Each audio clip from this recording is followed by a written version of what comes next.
Ini adalah salah satu film paling menarik di Korea. Xiao Yu yang berusia 7 tahun baru pertama kali melihat neneknya. Dia lari dengan jijik. Tidak hanya itu, dia dibesarkan di kota. Tidak suka semuanya di sini. Karena nenek juga tuli. Rumah yang ditinggalinya juga bobrok. Ada banyak jaring laba-laba. Ada serangga yang merayap di lantai setiap saat. Tapi Xiao Yu harus tinggal di sana. Karena ibunya bangkrut. Untuk mencari pekerjaan, hanya bisa menitipkannya pada nenek. Ibu tidak bisa memberikan apa-apa. Hanya bisa memberikan nutrisi. Beritahu Xiao Yu untuk patuh. Terburu-buru. Nenek itu berumur 80 tahun. Sangat serius.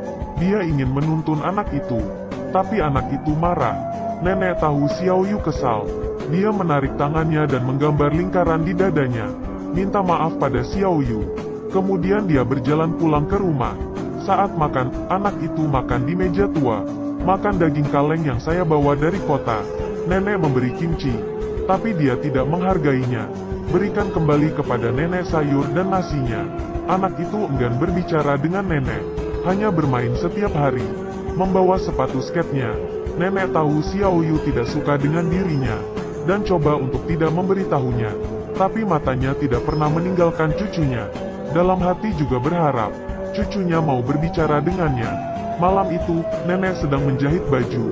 Karena penglihatan buruk, ia meminta Xiao Yu untuk membantunya. Menarik sangat panjang. Kemudian nenek menjahit lebih lama. Dan dia kembali bermain game. Tapi saat dia bersenang-senang, permainannya habis baterai. Jadi dia meminta nenek untuk membeli baterai. Nenek berkata tidak ada. Xiao Yu tidak percaya dan mengobrak-abrik rumah. Tapi ia tidak menemukannya. Dia menendang barang nenek, menyembunyikan sepatu nenek dengan marah. Nenek tanpa sepatu berjalan.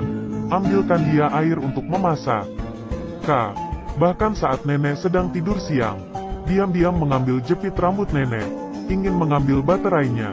Dan bos memberitahunya, bukan baterai ini tidak bisa. Xiao Yu pulang dengan frustasi. Siapa tahu dia tersesat di jalan. Untungnya ada seorang kakek yang baik. Mengantarnya pulang ke rumah. Di rumah, nenek tidak memarahinya sama sekali. Bertanya apa yang mau dia makan.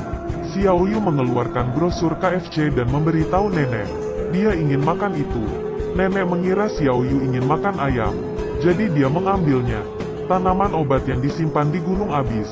Saat dia pulang hujan lebat. Nenek berjalan susah payah melewati pegunungan. Membawa pulang seekor ayam. Setelah pulang ke rumah, dia memasak untuk Xiao Yu. Tapi itu bukan ayam goreng yang ia mau. Menangis dan melempar mangkuk nasi. Berbalik dan marah. Nenek mengambil butiran nasi yang jatuh. Dan memakannya. Xiao Yu bangun keesokan harinya. Tapi nenek belum bangun. Melihat badan nenek yang gemetar. Xiao Yu tahu neneknya sakit. Ambil selimut dan memberikan untuk neneknya. Saat ini Xiao Yu mengerti. Karena ia mengambil jepit neneknya. Neneknya hanya bisa menggunakan sendok untuk rambutnya. Xiao Yu sangat sedih. Diam-diam mengembalikan jepit rambut nenek. Dia bertumbuh besar. Nenek melihat sepatu Xiao Yu sudah tidak cukup. Membawanya ke tempat belanja. Ingin membelikan sepasang sepatu untuknya. Saat ini, Xiao Yu melihat seorang anak perempuan. Segera menjatuhkan bawaan nenek. Mendekati Xiao Mei. Tapi anak perempuan itu tidak peduli. Nenek duduk di jalan menjual buah. Tapi karena nenek tidak bisa bicara sangat susah untuk menjual. Xiao Yu melihatnya. Tapi ia malu untuk membantu nenek. Hasilnya, nenek membelikan sepatu untuk Xiao Yu. Membawanya membeli sepatu baru. Dan membawanya pergi makan mie. Tapi hanya memesan satu mangkuk. Minum air deh. Engan tenang. Melihat yang didapat dengan susah payah. Menghabiskan untuk dirinya sendiri. Hati Xiao Yu menjadi iba. Begitu juga saat melewati toko. Dia ingin sekali membeli baterai untuk permainannya. Tapi dia tidak berani meminta. Saat pulang, nenek bertanya dia ingin makan apa. Dia menunjuk ke samping. Ada seorang anak yang sedang makan coklat. Jadi nenek mengambil bungkusnya. Membelikannya untuk Xiao Yu. Nenek ingin membeli 2. Tapi nenek penjual toko memberinya 4 buah. Tidak mau nenek membayar. Ternyata mereka berdua teman lama. Nenek tidak peduli. Nenek memberikan obatnya untuknya. Sebelum pergi, nenek berkata, "Kakiku tidak sehat, tidak dapat mengantarmu. Apa kamu mau datang melihatku? Saat ini, masih mau melihat untuk terakhir kalinya. Orang tua takut akan perpisahan. Karena mungkin itu perpisahan. Kembali ke dalam bus, Xiao Yu mengambil bungkusan. Dia duduk bersama anak lain karena malu. Terpisah dari neneknya pulang ke rumah. Nenek memberikan bungkusannya dari jendela. Dan didorong oleh Xiao Yu. Mobil pergi dengan cepat. Nenek berdiri sendiri di tempat itu. Membawa paket berat. Saat turun dari mobil, menunggu nenek di pemberhentian bus. Tapi menunggu lama, nenek belum muncul. Kemudian melihat neneknya berjalan. Ternyata tidak naik bus. Dia pulang dengan berjalan kaki. Xiao Yu khawatir dan bertanya, mengapa dia begitu lama? Nenek menggerakkan tangannya, meminta maaf kepada anak itu. Saat di jalan pulang, melihat nenek berjalan pelan di belakang, Xiao Yu kemudian mengeluarkan coklat, memasukkannya ke tas nenek. Ada senyum hangat di bibirnya. Keesokan harinya, Xiao Mei datang ke rumah Xiao Yu untuk bermain. Membuatnya gembira.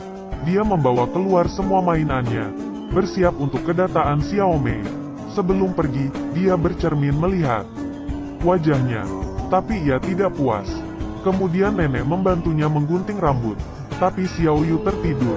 Ketika ia bangun, ia melihat cermin. Mengapa seperti ini? Terlihat tidak bagus. Potong sedikit. Bukankah saya bilang sedikit? Hanya sedikit.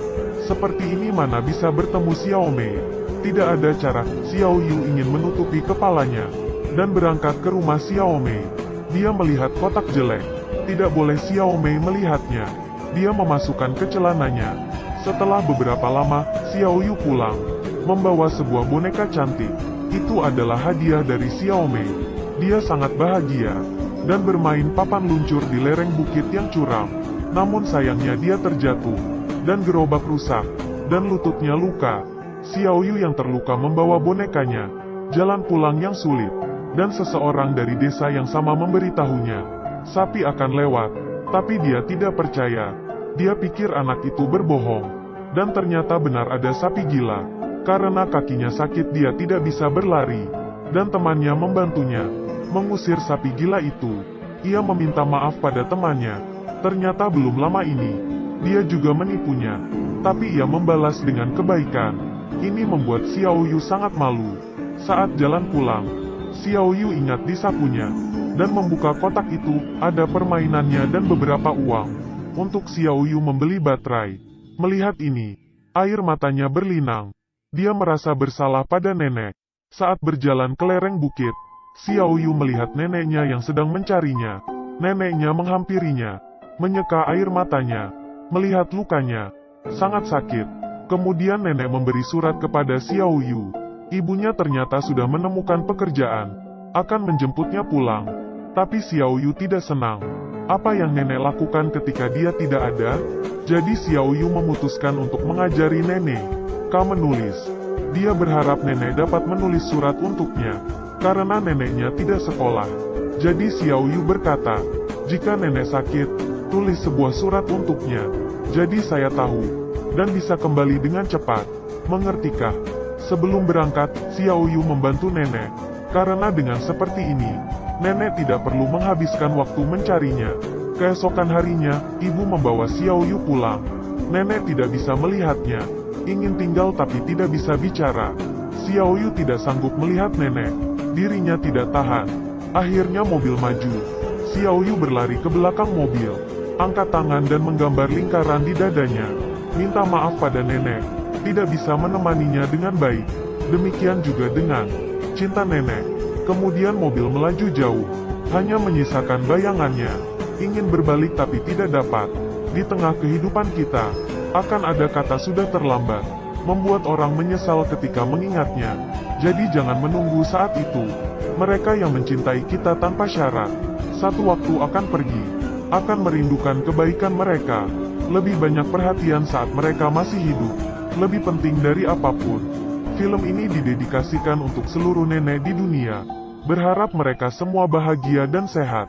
Baiklah, film ini selesai di sini. Jika Anda suka dengan cerita ini, ingatlah untuk mengikuti saya.